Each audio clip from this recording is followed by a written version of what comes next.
तर नमस्कार मित्रांनो, जय शिवराय. हा माझा या चॅनलवर पहिला व्हिडिओ आहे. आज शिवजयंतीनिमित्त मी हा पहिला व्हिडिओ टाकत आहे. तर आज 19 फेब्रुवारी शिवजयंती. सर्वांना शिवजयंतीच्या हार्दिक शुभेच्छा.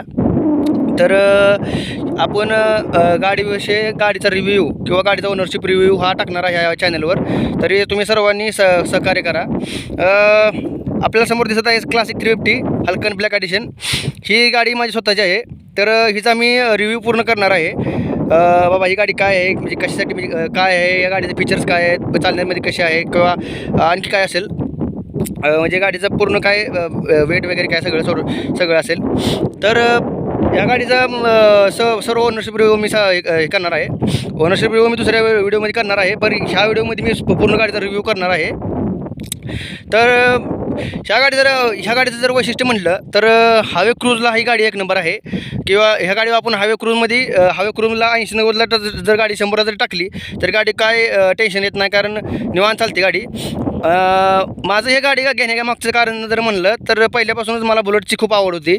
तर बुलेटची आवड असल्यामुळे मी ही गाडी परचेस केली. तर मला ह्या गाडी घेऊन आज जवळजवळ 5 महिने झालेले आहेत. 5 महिने कंप्लीट झालेले आहेत. तर मी ही गाडी 5 महिन्यापूर्वी घेतलेली. दसऱ्याच्या शुभमुहूर्तावर मी गाडी घेतली होती. तर ह्या गाडीचा मी पूर्ण रिव्ह्यू करणार आहे. तरी सर्वांनी सपोर्ट करा, सबस्क्राईब करा आणि बेल आयकॉनही प्रेस करा. तर पहिल्या स्टार्टिंगला आपण सुरू करूया मडगार्डपासून. हे मडगार्ड डुअल टोनमध्ये आहे. रेड ब्लॅकमध्ये रेड इन्सेल्ट आहे आणि खूप रेट्रो लुक रेट्रो लुक हे देत आहे. तुम्ही जर उन्हात ही बघितलं तर ही खूप ग्लॉसी पेंट आहे, त्याच्यामुळे खूप दिसायला खूप स्टडिंग दिसतं. सॉरी, जरा विंड नॉईज जरा तुम्हाला आला असेल तर माफ करा. तर ह्या गाडीला हे आपल्याला आपण आता हेडलाईटपासून सुरुवात करू. ही हेडलाईट हॅलोजन आहे. ह्यामध्ये आरीचा लोगो आहे. तर ह्या लाईटचा थ्रो जर म्हणाला रात्रीचा तर खूप चांगला आहे. आपल्याला जर जवळच बघायचं असेल तर ही लाईट खूप चांगली आहे, पण लांबचा थ्रो थोडा 19-20 म्हणजे थोडा म्हणजे त्या मानाने थोडा लो आहे. तर ह्या लाईटमध्ये जर आपण अपग्रेड केलं, LED वगैरे टाकली, तर ह्या लाईटचा थ्रो अजूनसुद्धा म्हणजे रिफ्लेक्टर असल्यामुळे अजूनसुद्धा चांगला होऊ शकतो. आरीने म्हणजे रॉयल एनफिल्डने अजून जर हे थोडं काम केलं असं चांगलं तर म्हणजे चांगलं झालं असतं. आणि म्हणजे ह्यांचे जे अपग्रेड मॉडेल आहेत, ह्या गाडीचे अपग्रेड मॉडेल आता आलेले आहेत, त्यामध्ये LED हेडलाईट मिळत आहेत. LED हेडलाईट, LED हे पार्किंग LED हेडलाईट वगैरे मिळत आहेत. LED इंडिकेटरही मिळत आहेत. तर सॉरी बरं का, पहिलाच व्हिडिओ असल्यामुळे थोडा. आणि ह्या गाडीचं आपल्याला जर साईडचं जर मजबूतीचं जर गोष्ट जर म्हणली तर ह्या गाडीमध्ये मजबूती एक नंबर आहे. पूर्ण असं लोखंडाचं काम या गाडीमध्ये झालेलं आहे. पूर्ण म्हणजे प्लास्टिकचं एक तुम्हाला थोडं 5% प्लास्टिक जर सोडलं तर पूर्ण लोखंडाचं गाडी आहे. गाडीचा लुक तुम्ही बघू शकता, एक नंबर दिसायला, लुकिंगला एक नंबर गाडी आहे. त्याच्यामुळे आपल्याला मी शोरूममध्ये गेल्या मला ही गाडी आवडली, त्याच्यामुळे मी गाडी परचेस केली. तुम्ही या गाडीची बॅक साईड बघू शकता. बॅक साईडमध्ये सुद्धा क्रोम इन्सर्ट दिलेलं आहेत कंपनीनं. इथे आपल्याला रॉयल एनफिल्डचा मार्किंग दिसतंय. आणि ही बॅक रेस्ट एक्सेसरीजचा पार्ट आहे. ह्यासाठी आपल्याला एक्सेसरीसाठी वेगळे पैसे मोजावे लागले आहेत. आणि सीट कवर हे वॉटरप्रूफ आहे, म्हणजे पाणी आज जाणार नाही. वरनं सीट कवर करून दिला आहे. हा सुद्धा एक्सेसरीजचा पार्ट आहे. तर ह्याची टँक कॅपॅसिटी 13 लिटरची आहे. आपल्याला रिझर्व म्हटलं तर 2 ते 3 लिटरचा रिझर्व आहे. 2 ते 3 लिटरचा रिझर्व आहेच. आणि आता ह्यात FI असल्यामुळे आपल्याला पेट्रोल कमी ठेवता येत नाही. ह्या वगैरे म्हणजे पेट्रोल नेहमी फुल ठेवावं लागते, आणि माझ्या गाडीत नेहमी फुलच पेट्रोल मी ठेवतो.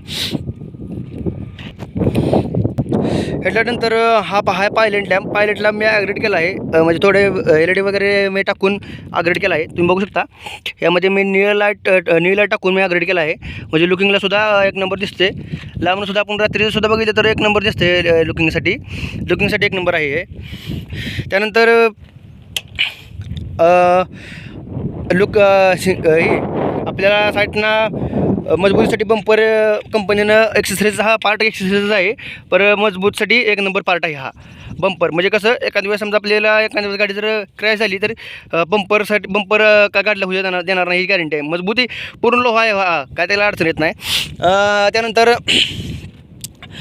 आपण पूर्ण बाईकचा एक बार वर्क राऊंड करा, दिसते कशी वगैरे सगळं.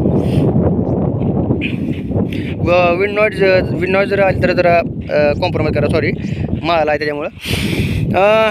त्यानंतर हे स्विच गिअर गाडीचे, ह्यामध्ये पासिंग हाय लो. त्यानंतर इथं एक आय बटन आहे, ते जर आपल्याला ह्या मीटरची जर इन्फॉर्मेशन जर चेंज करायची असेल, ह्या मीटर जर इन्फॉर्मेशन चेंज करायची असेल तर मी तुम्हाला दाखवतो. दिसणार नाही सोडा उन्हाचं थोडं, हो का. सगळी ह्या बटनाने इन्फॉर्मेशन चेंज होते. त्यानंतर हे किल स्विच आहे. याच्यामध्ये आपल्याला स्टार्ट, इग्निशन आणि स्टार्ट हे दोन ऑप्शन मिळत आहेत. हे हजार्ड स्विच, 2 मिनटं. हे हजार्ड स्विच चार इंडिकेटर एकदम जळतात. त्यानंतर आपल्याला मी शोरूममध्ये गेल्यानंतर आपल्याला ऑल व्हीलसुद्धा ऑप्शन होते, पण ह्या मॉडेलमध्ये स्पेसिफिकली ऑल व्हीलचा ऑप्शन नाही. ह्यामध्ये आपण स्पोक्स व्हील घेतलेले आहेत. म्हणजे हे कशासाठी घेतलेले आहेत, कारण आपला हा ग्रामीण इलाका आहे, त्याच्यामध्ये स्पोक्स व्हील असले तर गाडी एक नंबर चालते. वजाला हे वगैरे काय दचक्यात जर गेले तर काय अडचण येत नाही आणि वगैरे काय अडचण येत नाही का.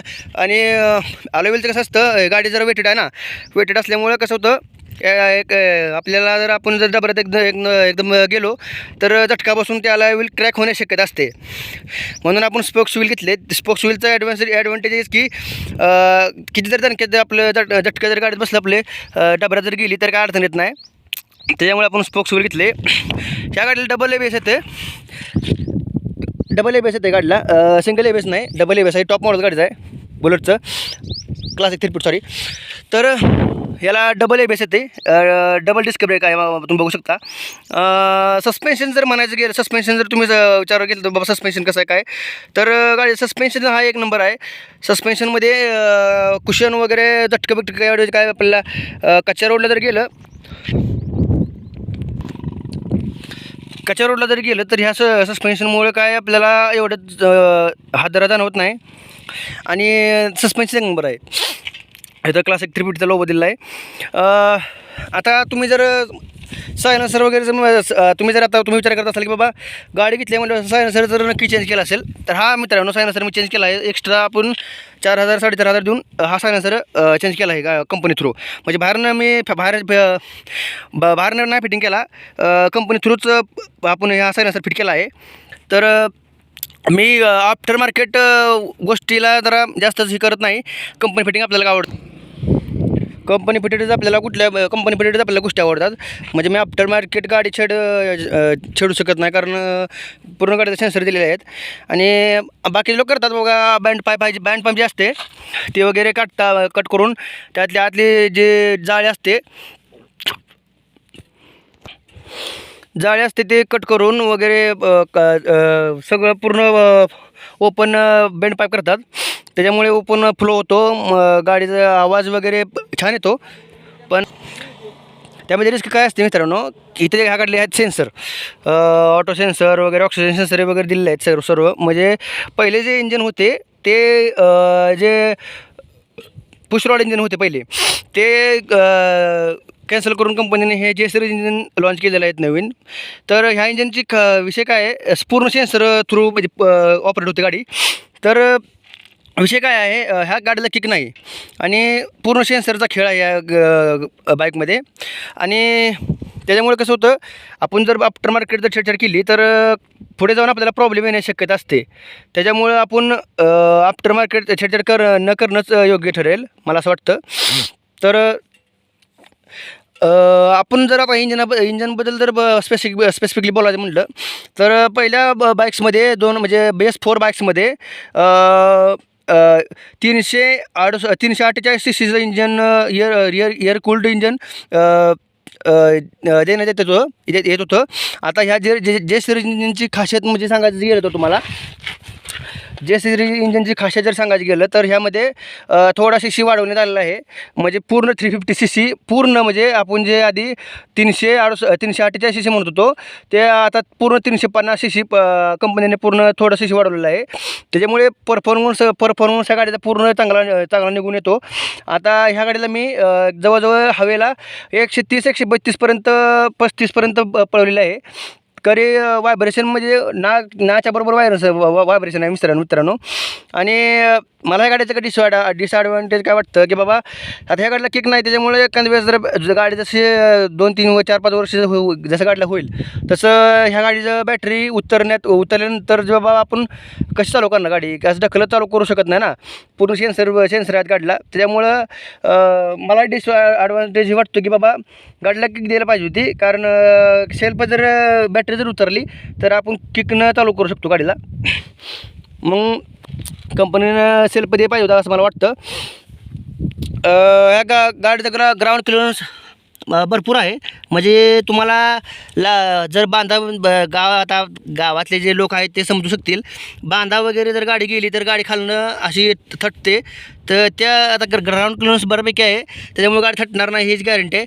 आणि कंपनी फिटेड आपल्याला संप गार्डसुद्धा मिळत आहे. म्हणजे आपल्या गाडीची जी धूळ माती जी असते ती गाडीच्या आत इंजिनापर्यंत पोहोचू नये म्हणून हे गाडीचं संप गार्ड आपल्याला कंपनी फिटेड असते. म्हणजे अक्षरशः पार्ट आहे हा पण हे मिळतं. तर मित्रांनो ही गाडी मला जर तुम्ही जर विचारलं बाबा की ही गाडी चालाय कशी आहे किंवा ह्या गाडीचा परफॉर्मन्स कसा आहे, तर मित्रांनो मी सांगेन A1 मी आधी सुद्धा क्लासिक 350 चालले आहेत किंवा बुलेट चालले आहेत, त्या गाडीपेक्षा मच बेटर ह्या गाडीचा परफॉर्मन्स मित्रांनो 1 नंबर गाडीचा परफॉर्मन्स आहे. हवेला तुम्ही 130-135 पर्यंत जर गाडी पळवली तरी काय अडचण येत नाही. व्हायब्रेशन नाच्या बरोबर व्हायब्रेशन आहे मित्रांनो. आणि विषय कसा आहे FI असल्यामुळे पूर्ण गाडीला काय प्रोग्रामली पूर्ण परफॉर्मन्स वगैरे सगळ्या गाडीचा प्रोग्रामली आपल्याला पाहायला मिळतो. त्याच्यामुळे कोणत्याही गोष्टीची अडचण येत नाही. तर मित्रांनो आपण हा व्हिडिओ इथंच स्टॉप करूया, कारण व्हिडिओ दिल्यानंतर बऱ्यापैकी होत आहे. तर मित्रांनो तुम्ही जर मला कमेंट केली की बाबा ह्या गाडीचा ओनरशिप रिव्ह्यू म्हणजे जरा ओनरशिप रिव्ह्यू आम्हाला सांगा, तर मी तुम्हाला नक्कीच ह्या गाडीचा ओनरशिप रिव्ह्यू सांगेन. ह्या गाडीचे प्लस मायनस काय असेल ते सांगेन तुम्हाला मी. प्लस मायनस काय असेल ते मी गाडीचे सांगून देईन तुम्हाला. तर मित्रांनो काय चुकलं असेल तर माफ करा, कारण हा माझा पहिलाच व्हिडिओ आहे. तर असेच साथ मिळाली तर तुम्हाला आपण ह्या 2 व्हीलरवरून 4 व्हीलरसुद्धा आपण रिव्ह्यू करण्याचा प्रयत्न करणार आहे. तर तुम्ही जर साथ दिली तर मित्रांनो आपण खूप काय करू. तर मला सांगा तुम्ही ओनरशिप रिव्ह्यू गाडीचा पाहिजे असेल तर मी पूर्ण माझी ही गाडी मग स्वतःचीच आहे, अडचण नाही. तर सगळं तुम्हाला मी समजून सांगण्याचा प्रयत्न करेन. बाबा तुम्हाला गाडी घ्यावं आहे का नाही हे तुम्हाला मी समजून सांगण्याचा प्रयत्न करेन. तर मित्रांनो मला नक्की सपोर्ट करा. धन्यवाद.